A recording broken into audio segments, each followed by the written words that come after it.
Good morning and welcome to today's webinar, which is the emergency planning and civil contingency within a local authority. What I might do is just wait another minute. I can see there's still people joining, so I might just give people another 30 seconds before we go into the PowerPoint. But what I'll do first is I'll just do a little bit of housekeeping.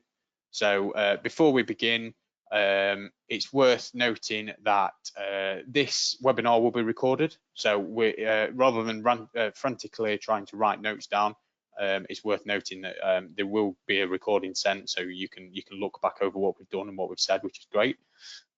If you do have any questions during the webinar, then please do feel free to ask them. There's a question panel on the right hand side that you should be able to see. So please ask questions as we go through.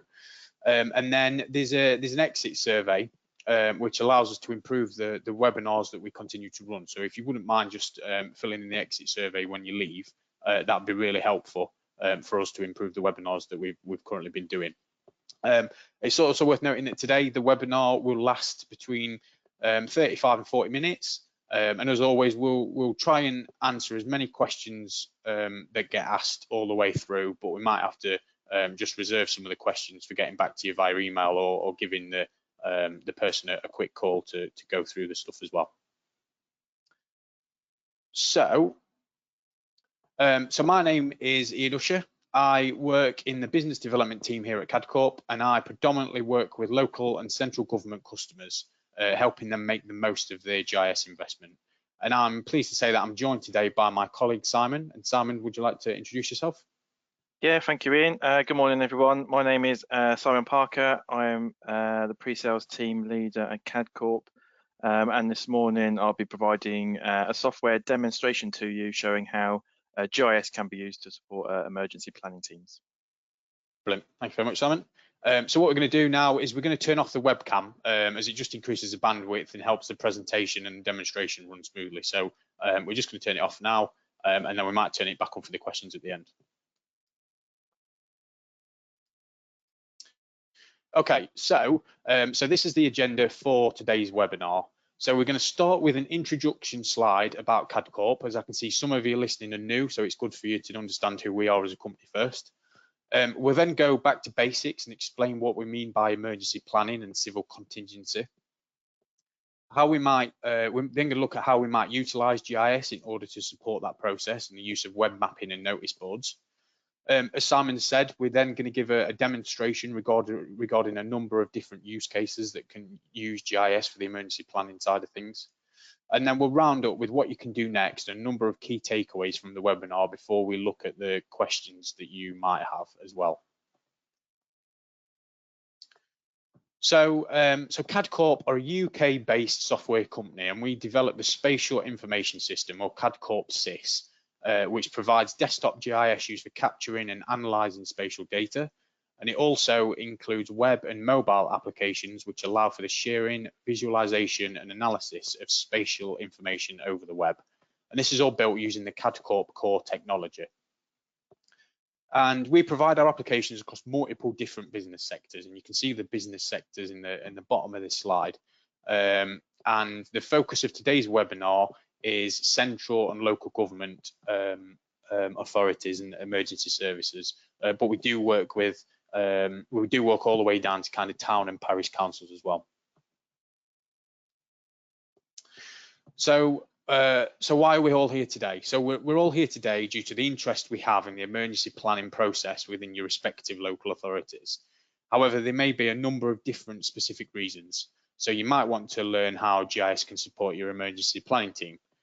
You might be here to get ideas of how to make the most of your GIS in order to respond to emergencies, or you might be here to simply see what the CAD Corp technology can offer to assist with the emergency planning process. By the end of this webinar, we'll have hoped to answer any questions that you have, but please feel free to ask questions, as we've said, as we go through the webinar using the question panel to the right-hand side.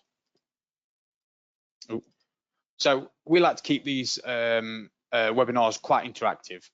So before we start, I'm just going to ask for a few questions from you. So if I go into my polls, I'm going to launch question 1.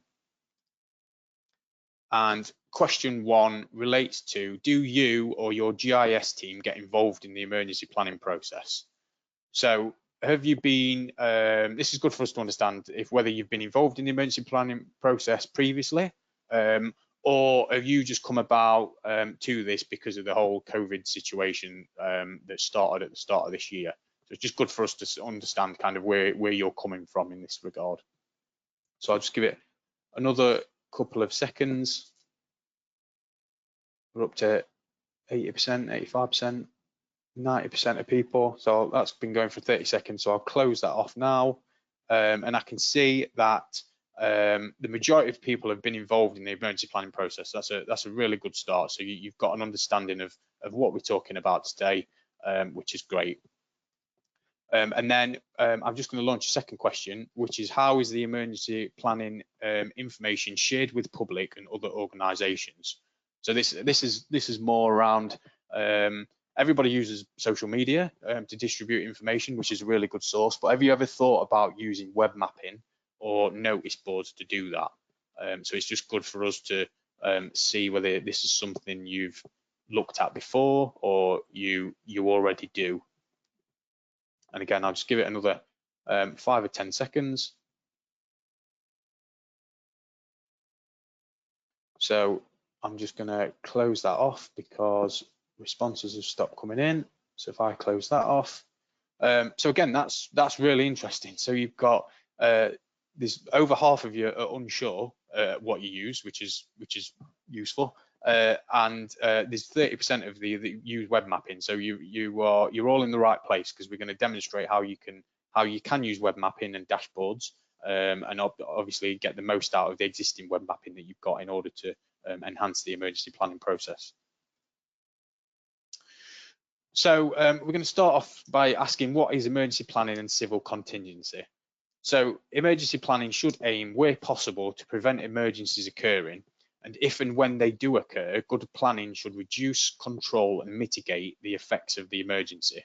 So it should be an ongoing process which should evolve as lessons are learned and circumstances change. The Civil Contingencies Act 2004 is separated into two parts. Part 1, which is local arrangements for civil protection, is what we'll be looking at more specifically today. And more importantly, we're going to be looking at the local authority side of things. So category 1 organisations are subject to a full set of civil protection duties, and these include assessing the risk of emergencies occurring and using this to inform contingency planning. You can do it to put in place emergency plans. Is to put in place and arrange to make information available to the public about civil protection matters and maintain arrangements to warn, inform and advise the public in the event of an emergency. Is to share information with members of the public and other local responders to enhance coordination. And it's to cooperate with other local responders to enhance coordination and efficiency. So why should we use GIS to do this? So a Geographical Information System can provide answers to questions about geography, which is critical in understanding, planning for and communicating hazards, risks and vulnerabilities. In its basic element, GIS allows for you to have the ability to simply map where things are, which is really important when it comes to understanding how to control risk. It also allows for the integration of many different data types. So these could be in the form of spatial data files, it could be spatial database connections and web mapping services that you're connecting to, but it could also include non-spatial data such as CSVs or access databases.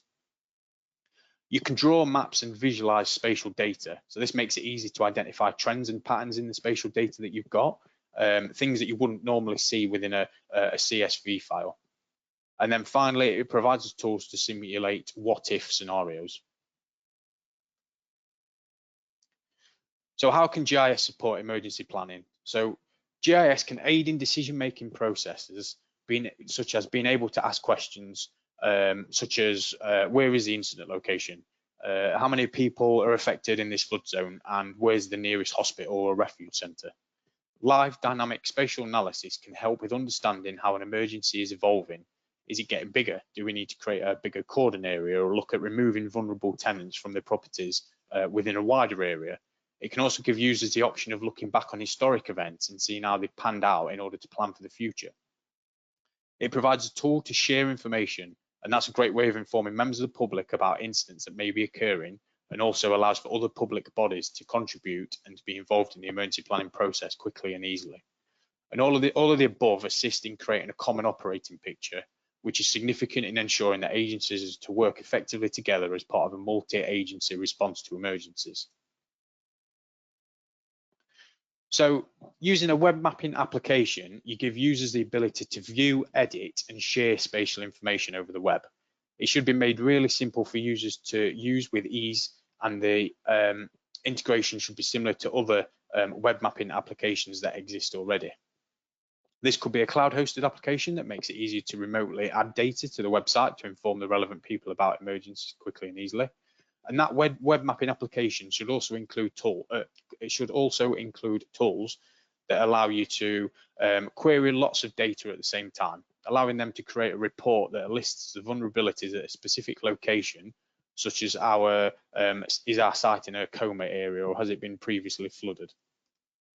The application should allow users to query the information in order to create evacuation plans, which allow you to pull a list of addresses of those residents that fall within a flood zone, for example. It should allow you to easily visualize data, such as census data, to identify community vulnerabilities and risk. You might want to create your own boundaries in order to summarize the different types of vulnerable people within an area. And then finally, you can use published civil protection common map symbology in order to share an understanding of the meaning of the symbols across the emergency responders, so that everybody's looking at the same picture across the whole site. So a notice board application makes access to the same spatial data even easier to understand, and it presents the required information to the relevant user. So this could be, in this example, it could be designed for members of the public. So we should aim to share information as an emergency situation happens in order to keep members of the public informed about a specific emergency. Identifying nearest hospitals and refuge sites, providing the latest news feed from the council or the local newspapers, and being able to tell the user that they're within a flood zone so they can make adequate plans ahead of time are all key. That same notice board could then be utilised by the local authority in order to share information with other responders, such as the Environment Agency or emergency services. So this can be put behind a secure login, which ensures that all the relevant parties can access relevant data. Data shared could include the last emergency response plan, or providing the nearest emergency service details and current weather reports. So what I'm going to do now is I'm going to pass over to Simon, who's going to show you why using GIS can be the ideal tool for supporting emergency planning teams within local authorities. We're going to look at the WebMap application, CAD Corp's off-the-shelf web mapping application, and also CAD Corp's notice board application, and how we can utilize a notice board to share information out to relevant users. And don't forget that the question panel is on your right-hand side. So if there's anything you've got questions for during the presentation or the demonstration, then please feel free to ask. So what I'll do now is I'll pass over to Simon.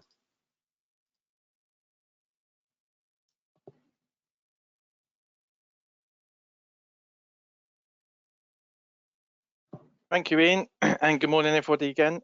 So GIS is a great tool for supporting emergency planning teams within local authorities, and it can be used to identify risks to people and property.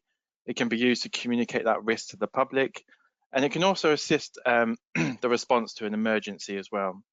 So in my demonstration this morning, I'm going to show you how GIS can be used in some of these scenarios. So currently on screen, what you see here is our CAD Corp SIS WebMap application. And this application is an easy to use, off-the-shelf GIS application for internet and intranet web mapping. And it allows organizations to publish and share their map data over the web. It's browser independent, so it could be accessed from any browser. And it has a responsive interface as well, so it can be viewed on tablet and mobile devices. Now, a key component of the sort of emergency planning process is to assess and identify any vulnerabilities that might exist in the community. And this proactive approach allows you to deal with emergencies more effectively by anticipating those risks. So under the main menu in WebMap, I can turn on some data layers which identify where some of these vulnerabilities might exist within the community. And using data from the Office of National Statistics, I've produced some layers at the lower super output area, which tell me the total population. So this tells me the total number of people within each of these census areas. On the left, we've got a legend, which we can see in orange and red, where we've got our high population numbers. And if I zoom into the map, we can then see those population values for those areas. And this information can be useful if we need to consider the evacuation of areas, and we can see how many people might need that support in an emergency situation. This layer shows us how many of the population are over 65 years old, and the really dark red areas show where we've got a high number within this demographic group. These people will be considered maybe the most vulnerable in the community, so understanding where these people are is important. This layer shows us those who might be limited in their mobility due to a disability. So these people again will require additional support and assistance during an evacuation scenario. And then this final example here shows how many residents who may not speak or read English. So it might be very difficult to communicate risk or emergencies to these people through our normal communication channel. So we'll have to think about our strategy to communicate to these people effectively. Now, this high-level overview helps to identify some of the most vulnerable areas in the community. And using the map, we can also generate ad hoc electronic reports that document what vulnerabilities there might be in certain areas of the community and understand what potential risks might exist. So right at the top of the application, I'm going to navigate the map to an area of interest in my community. And I'm going to do that by searching for a postcode and then navigating to that location on the map. And within the application itself, I'm going to launch our Find It service, which allows you to define an area of interest on the map, and then the service gives me back a summary of information about my area of interest. And in the service, there are 4 different ways for defining that area of search, but I'm going to keep it very simple today, and I'm going to place a point on the map and then run my search. So in the background, it's using that point to search upon a load of different data sets I've got available, and then it's going to summarize the results to me.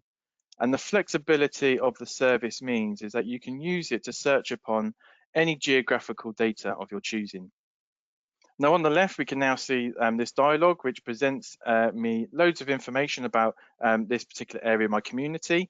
And all of the results are listed in this dialog, but instead of scrolling through these results, I'm going to hit this download PDF option in the top right-hand corner to publish these results to a PDF report. And I'm just going to move that across from my second screen. So on the first page of the report, we can see this is my community vulnerability report. It tells me when we've just published that report here. And underneath, we've got a map showing the area that we use for the search. And then following on, we have the pages which gives us the results of the search. So in my search, it's performed a search against my community vulnerability data. And at this location, we can see what lower super output area we're in.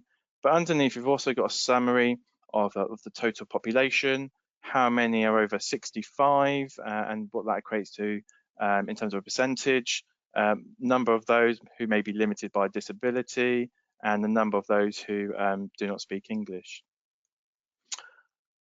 On the following 2 pages, I've then got some demographic profiling data from the indices of multiple deprivation, and I've also got some results from a demographic neighborhood classification. And then we move on to some hazard information. So here we can see this particular location in the community is within the Environment Agency's flood zone 2 and 3 areas for flood risk. We then have some ground stability measures. So first of all, we have the type of bedrock at this location, which is classified as white chalk. We then have some potential ground movement risks which have been identified. And we can see there are 2 variables here which have significant risk. And then finally, in this example, it just shows us the type of soil at this location as well.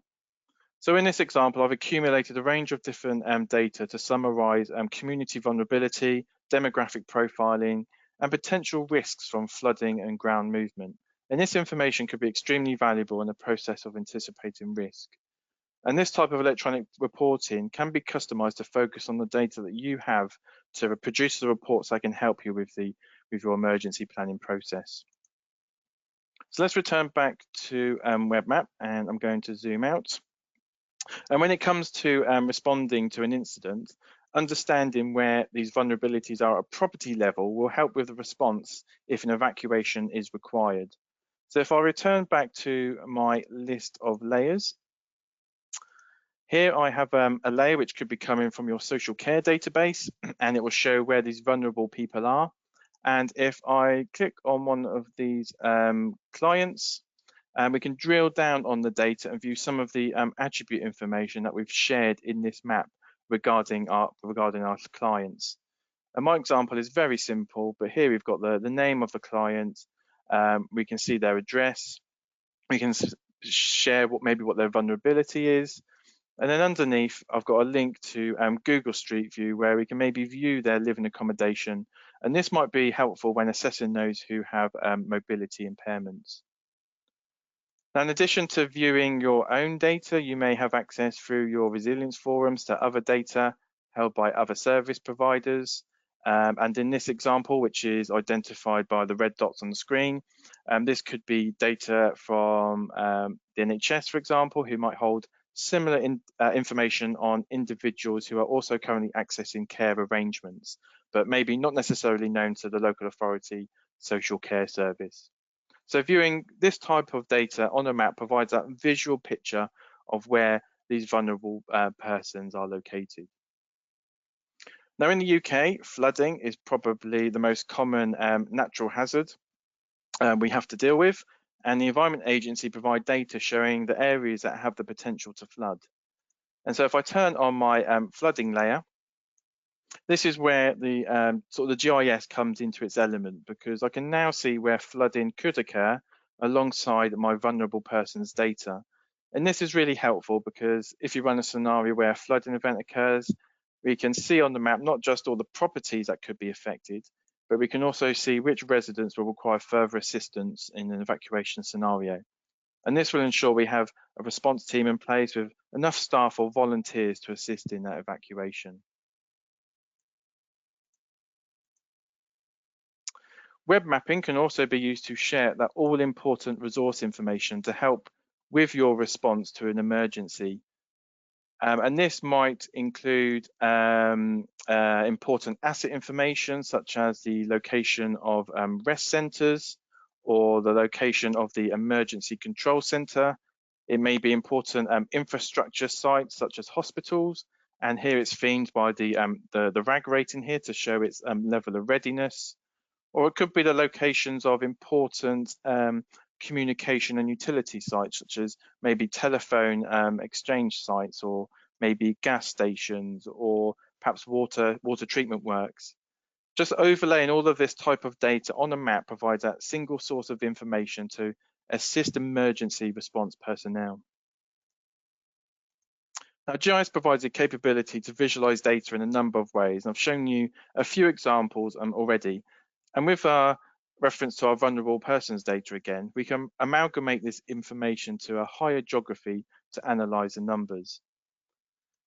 So this is my layer of ward boundary data, and I've amalgamated my vulnerable client data. So if I click on a ward on the map, we can view the attributes behind the data. And I can see here the number of people from my social care database that fall within this particular ward. And I've also got a breakdown by the type of vulnerability. However, emergency situations don't always adhere to political boundaries. They're unpredictable in nature, and therefore we may have a requirement to find out that information that I just showed you, but for a specific area where an emergency is taking place. So perhaps in this area here, which we know is prone to flooding, it's showing signs of another flood incident due to high levels of rain.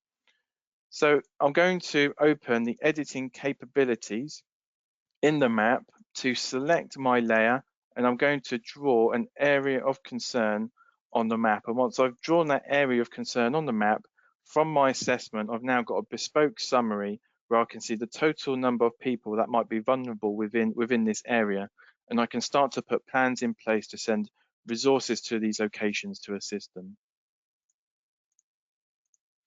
And we can also consider scenarios where we need to set up an evacuation or exclusion zone, where perhaps an unexploded ordnance has been discovered, or maybe a gas line has ruptured.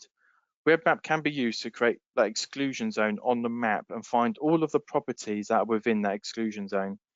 And this can then be used by boots on the ground to help evacuate those properties accordingly. So using the search by area functionality, I'm going to search against my address data, and I'm going to set up a 100-meter exclusion zone on the map. And I'm going to place the center of the exclusion zone on the map and then run the search. So on the map itself, we can see the extent of that evacuation zone. And in this table, we see a list of all the properties or addresses that fall within that zone. And we can see at the top, it's identified 111 properties. Now I can download the results of this to a CSV file. And so here we've got a list in CSV file format outside of the application. So we can maybe use this in the field to coordinate the evacuation of properties.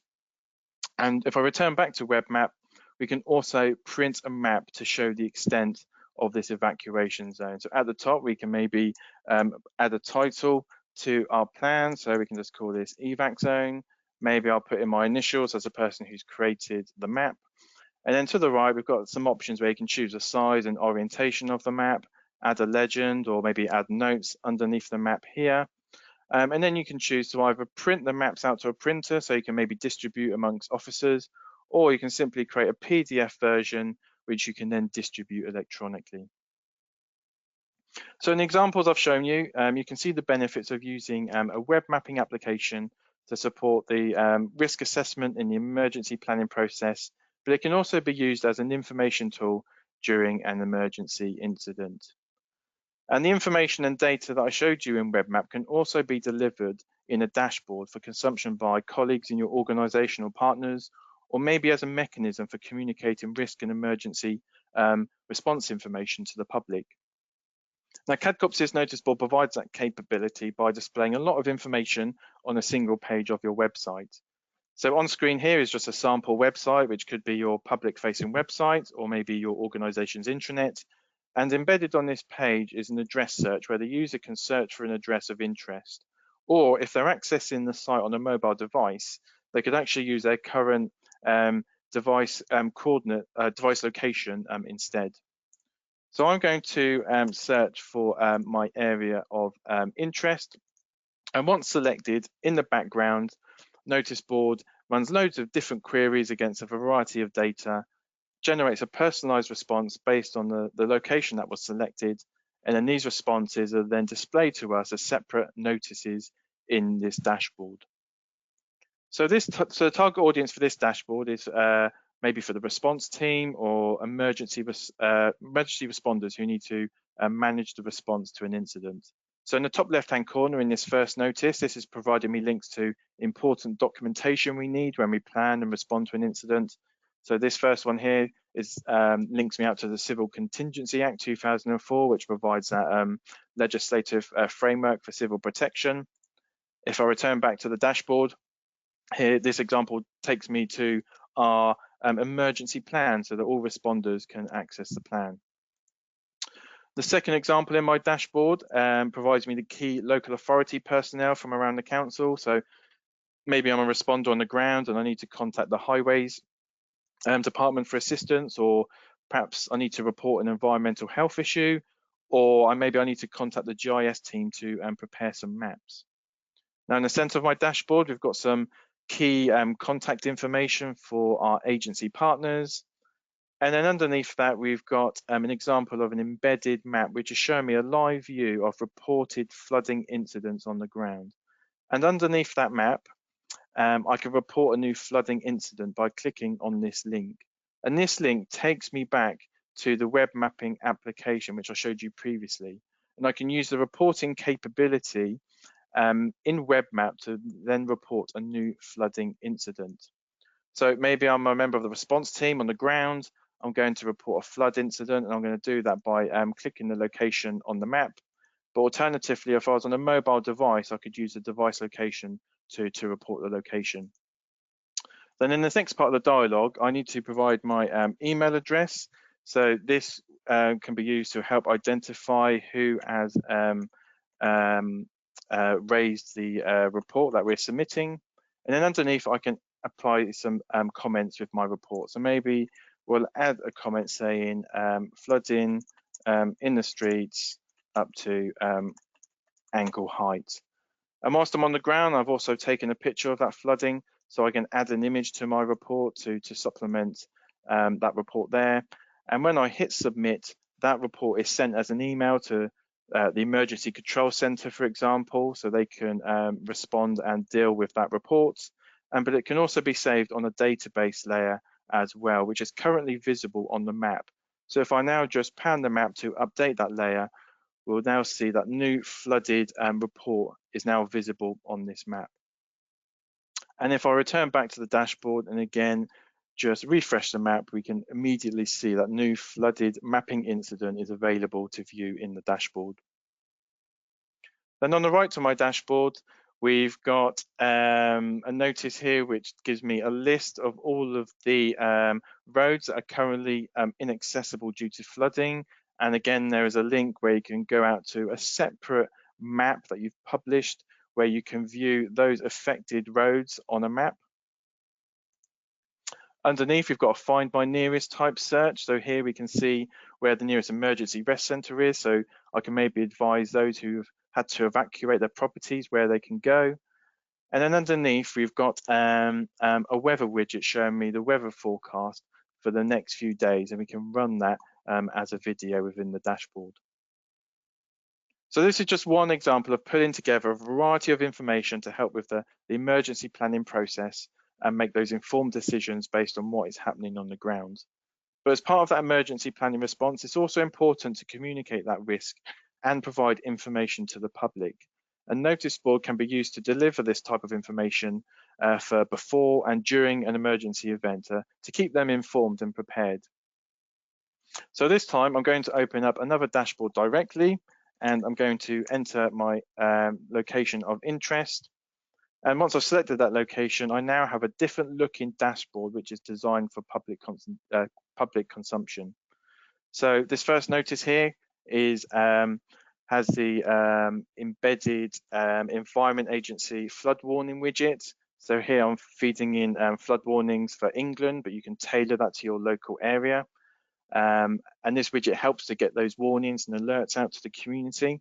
But the public should be encouraged to sign up for those flood warnings as well. And underneath there is some advice on what each of those warnings mean. Underneath that notice, we have another embedded map example. This time it's showing the Environment Agency flood risk data. And at my selected location, it tells me the risk to flooding from either rivers or seas or surface water flooding. At the center of the dashboard, we've got some advice to homeowners on what they can do to protect their homes with links to national websites for further information, and an example here of a link to a homeowner's guide to flood resilience. Underneath that, we have another Find My Nearest type search, which provides details for the nearest hospitals and doctors' surgeries. And then finally, on the right-hand side of the dashboard, we've got those all-important communication streams for getting the latest updates during an emergency event, whether that be the local radio stations or social media feeds. And here I've embedded Facebook feeds from the Environment Agency and the local BBC News outlet. And then in my final example, underneath, there is some advice on what to do during the flood, where the nearest emergency rest centre is, and maybe who to contact if the public have issues with utilities. So just to summarise, Notice Board can pull together a variety of geographical information to help in the preparation and response to an emergency planning event. It's flexible, so you can create your own dashboards with the data and information that you need to share, and an intuitive, easy to use interface encourages that online self-service as well. So that brings a close to my demonstration this morning, showing how a GIS can be used in a variety of ways for emergency planning. So I'm now going to pass you back over to Ian, who will conclude his presentation and answer any questions you may have raised during the webinar. Thank you.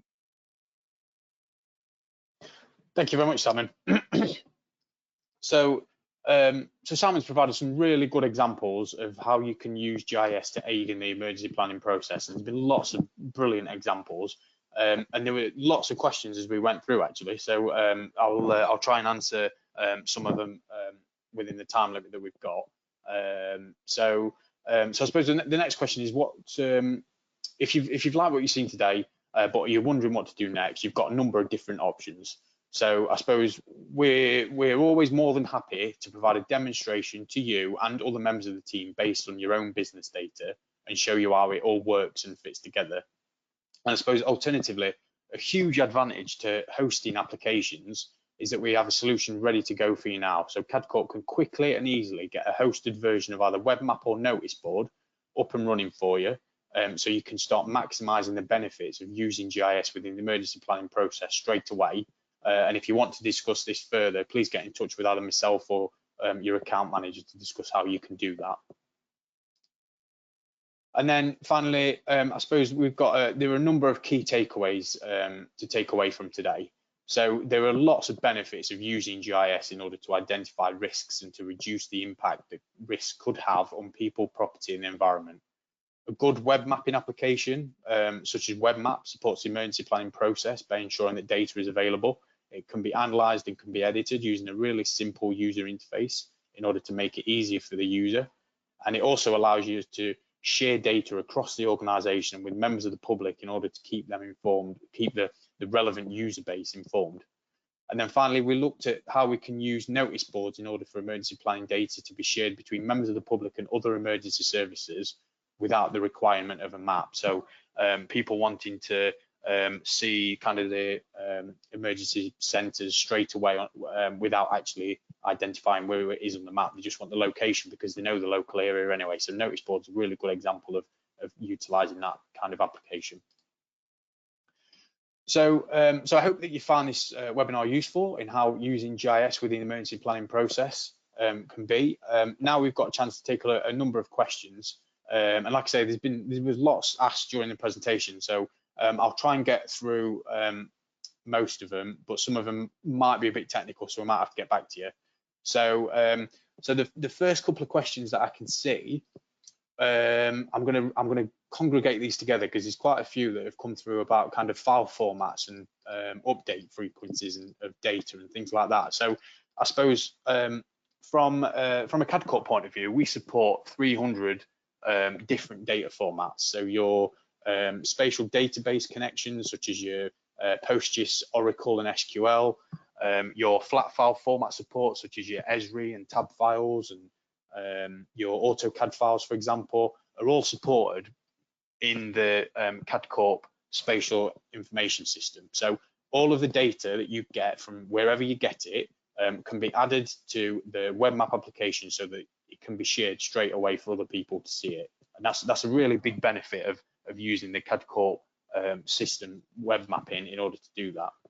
I suppose the question around the frequency of how often the data is updated, that depends on where the data originates from. So we also support web services. So things like the Environment Agency might have a web service where they are constantly updating the flooding levels, for example.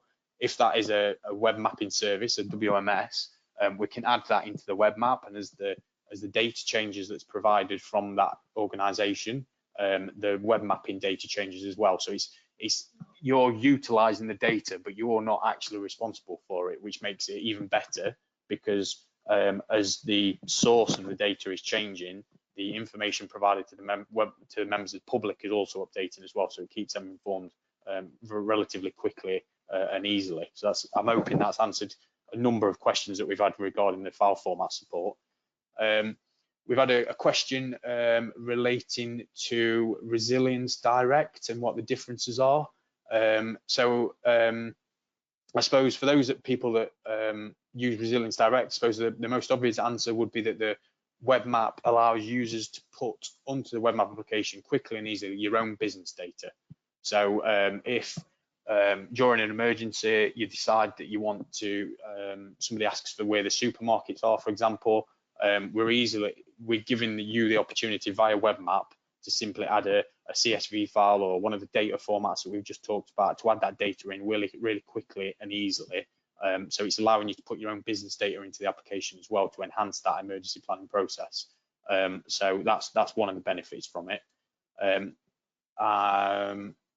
There's another question. So is the data you put onto WebMap and notice board live? So if the flood data was to change, would it change within the WebMap? So hopefully we've kind of answered that in the first part of the question. So the answer is absolutely. So as we've said, I think Simon touched on it within his demonstration and the report of the floods, but any data that goes onto the WebMap or notice board application can be live and dynamic, and that means that the source of the information is provided elsewhere, but you're still utilising it for members of the public and kind of the other emergency bodies. And it can be dynamic in order to make the data being presented a live version of what is actually happening on the ground. So it's keeping members of the public informed and other emergency responders as well. I can't see any other questions at the minute. So what I'll do is, there's a couple coming up, but they're a bit more technical. So I will get back to you on these.